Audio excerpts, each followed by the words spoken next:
Halo, selamat malam. Shalom. Haleluya, haleluya, haleluya. Saya percaya saudara sepanjang hari ini dan hari ini malam ini juga saudara sangat diberkati. Amin. Saya percaya kasih karunia Tuhan menyertai kita semua. Saya percaya anugerah Tuhan dan kemurahan Tuhan berlimpah atas kehidupan kita semua. Haleluya. Puji Tuhan, pada malam hari ini saya percaya sebelum kita membaringkan tubuh kita, saya ingin berbagi kebenaran firman Tuhan, di mana di dalam kebenaran firman Tuhan 1 Tesalonika ayat pasal yang kelima, 1 Tesalonika pasal kelima ayat yang ke-19, yaitu bunyi firman Tuhan, janganlah padamkan roh, di mana Tuhan ingin menyampaikan kepada kita semua, kepada seluruh umat Tuhan, yaitu janganlah padamkan roh. Ini adalah kata nasihat bagi saya dan saudara. Puji Tuhan, kita bersyukur nasihat Tuhan begitu luar biasa. Setiap nasihat atau teguran mendatangkan kebaikan. Tuhan ingin mengingatkan kita supaya kita melihat kembali, yaitu roh kita yang ada di dalam diri kita, apakah masih berkorbar atau udah padam. Puji Tuhan.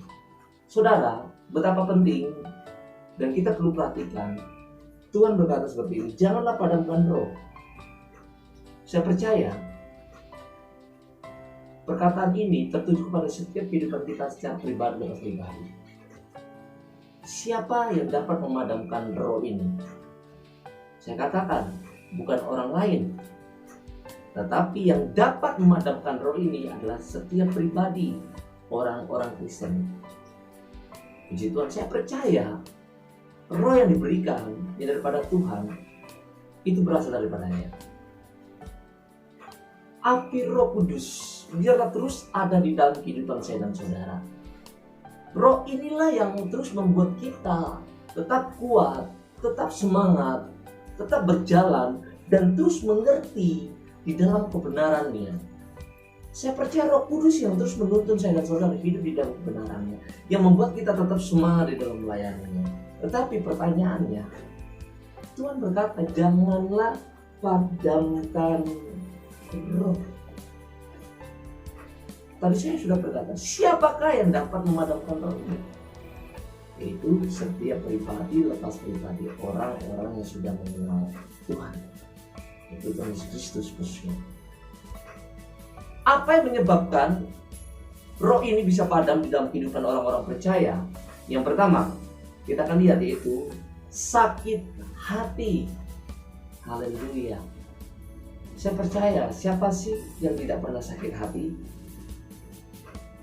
Setiap orang pernah mengalami sakit hati. Tetapi bagi orang Kristen, saya ingin sampaikan, ketika kita disakiti, ketika hati saya dan saudara dilukai, Tuhan pernah berkata, untuk dapat mengampuni orang-orang yang pernah melukai hati kita, atau memaafkan mereka. Mengapa? Apa sebab? Karena kita dulunya siapa? Kita adalah orang-orang yang sama seperti mereka, adalah orang-orang yang pembuat dosa. Tetapi oleh karena kasih karunia Tuhan kita diampuni. Puji Tuhan. Bahkan kita tidak tahu sebagai orang Kristen, terkadang kala kita tidak sadari, tanpa disadari, kadangkala ada pikiran, ada perkataan, ada tindakan, perasaan yang tidak berkenan, dan kita tidak tahu. Dan kadangkala setiap doa saudara berkata, Tuhan ampuni kesalahan kami, kuduskan roh jiwa tubuh kami, hati pikiran kami. Tuhan mengampuni.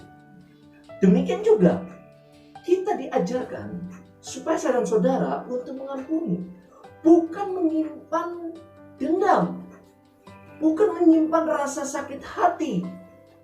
Saudara, jika kita menyimpan sakit hati terus menerus, sama saja kita tidak melakukan apa yang dikatakan firman Tuhan. Dan sakit hati inilah adalah penyakit yang dapat memadamkan roh kita, sehingga kita jauh daripada Tuhan. Kita tidak lagi menikmati hadirat Tuhan.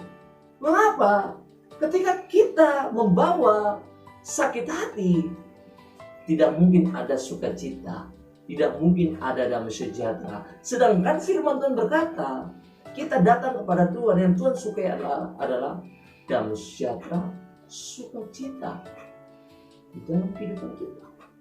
Kalau kita membawa kemarahan, kedongkolan, luka hati di depan Tuhan, tidak membereskan hati saya dan saudara, saudara dan saya tidak akan pernah menikmati hadirat Tuhan, bahkan kuasa Tuhan, bahkan berkat Tuhan, karena itu adalah penghalang. Haleluya.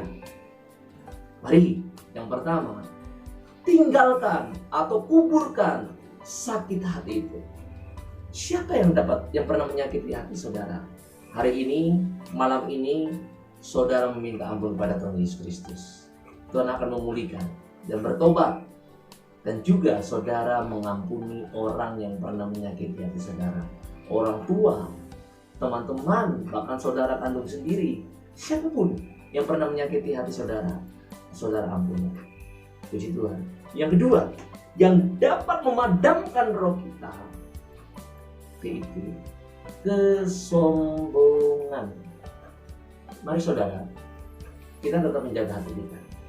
Jika saudara diberkati, jika saudara dapat melayani Tuhan, itu menjadi seorang WL, worship leader, bahkan penyampai firman Tuhan, bahkan saudara dapat karunia kesembuhan, mujizat, karunia iman, dan karunia berbahasa roh dan bernubuat, dan apapun yang Tuhan berikan bagi saudara, dan hidup dalam kelimpahan, saya ingin sampaikan, tetap menjaga kerendahan hati.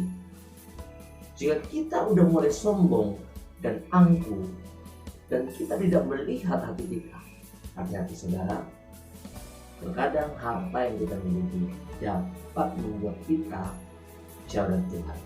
Bahkan roh yang ada di dalam diri kita mulai padam. Mengapa? Karena harta, terkadang orang mulai tidak lagi beribadah. Karena harta, terkadang orang sudah mulai meremehkan Tuhan. Karena harta kadangkala sudah meremehkan orang-orang yang di bawahnya. Saudara, yang baik-baik, menjaga hati, tetap rendah hati. Jika saudara diberkati Tuhan, jika saudara dapat dipakai Tuhan menjadi alat pelayanannya, jika saudara diberi Tuhan karunia-karunia-Nya, katakan, itu semua untuk kemuliaan nama Tuhan. Itu semua berasal daripada Tuhan. Bahkan nafas kita, hidup kita, itu pemberian daripada Tuhan. Amin. Puji Tuhan. Dan yang terakhir, jangan lagi melakukan kesalahan-kesalahan masa lalu. Apa yang pernah saudara lakukan masa lalu? Mari kita belajar menjadi manusia yang baru. Kita belajar meninggalkan hidup yang lama, kebiasaan-kebiasaan yang lama. Saya punya kebiasaan-kebiasaan yang lama, yang buruk, tetapi saya belajar tunduk pada pimpinan firman Tuhan dan Roh Kudus untuk meninggalkan kebiasaan-kebiasaan yang buruk. Kalau kita tetap menjadi orang Kristen, walaupun Kristen tetapi berjalan dan hidup dalam kebiasaan-kebiasaan yang lama, saudara, kita sangat kasihan. Tuhan inginkan kita bukan menjadi manusia yang lama, tetapi hidup menjadi manusia yang baru. Kita diubahkan, kita diperbarui hari ke hari. Bagaimana supaya kita diperbarui? Seperti yang tadi saya katakan, tetap hidup dalam pimpinan firman Tuhan dan Roh Kudus. Percayalah kepada Tuhan, sebab tidak ada yang mustahil bagi Tuhan. Saya percaya banyak kesaksian-kesaksian hidup dalam firman Tuhan. Seorang perempuan berzina dipulihkan. Banyak kesaksian-kesaksian. Orang-orang yang berdosa disembuhkan dan dipulihkan dan menjadi alat di dalam tangannya. Siapakah Paulus? Seorang pembunuh. Tetapi saya percaya ketika dia mengalami perjumpaan dengan Tuhan, dia diubahkan, melewati proses kehidupannya. Sehari-hari perjalanannya melewati proses, sehingga kedagingannya dimatikan. Dan dia hidup dalam pimpinan Roh Kudus. Saya percaya tidak ada yang mustahil bagi Tuhan. Puji Tuhan. Pesan pada malam hari untuk kita semua daripada Tuhan Yesus Kristus, janganlah padamkan roh. Terus kita memperhatikan hati kita. supaya roh kita tetap berkobar, supaya roh kita tetap menyala. Mari, jagalah hidup di dalam penyembahan, hubungan intim dengan Roh Kudus. Setiap waktu, setiap detik, setiap hari. Jangan lupa berdoa, bangun mesbah doa, dan renungkan firman Tuhan pagi, siang, dan malam. Kalau saudara seorang pebisnis, mari gunakan waktu saudara untuk dapat merenungkan firman Tuhan lewat HP saudara yang sudah saudara upload Alkitab. Tidak ada yang tidak mungkin. Tuhan Yesus tidak dibatasi oleh ruang dan waktu. Amin. Puji Tuhan. Saya ingin berdoa untuk kita semua. Haleluya, haleluya. Bapa yang baik, Bapa yang setia, Bapa kami sembah dalam nama Tuhan Yesus Kristus. Kemuliaan, pengagungan, kuasanya bagimu. Khusus kami berdoa bagi teman-teman kami, bagi saudara-saudara kami, bagi umat-umat Tuhan yang hari-hari ini mereka mengalami kelemahan di dalam spirit mereka, roh mereka.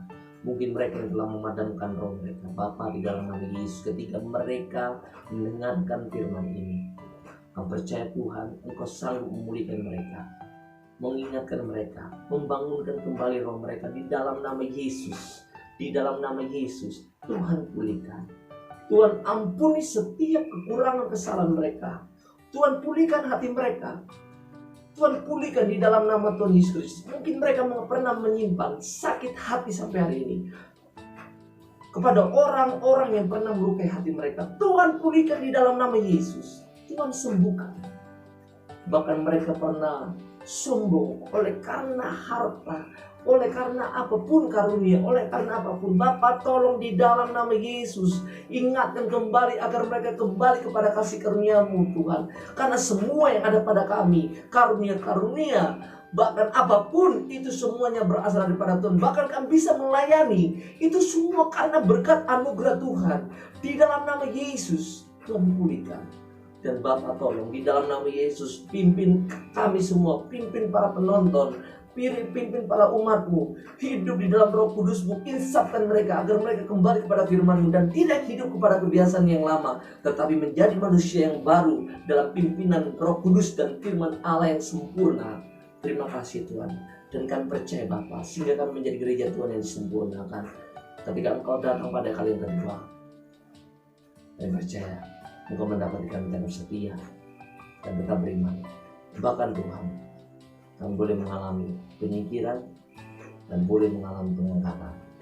Terima kasih Bapa yang baik. Di dalam nama Tuhan Yesus Kristus kami ucap syukur. Saudara berkati. Haleluya. Amin. Bye-bye. Ku berikan hati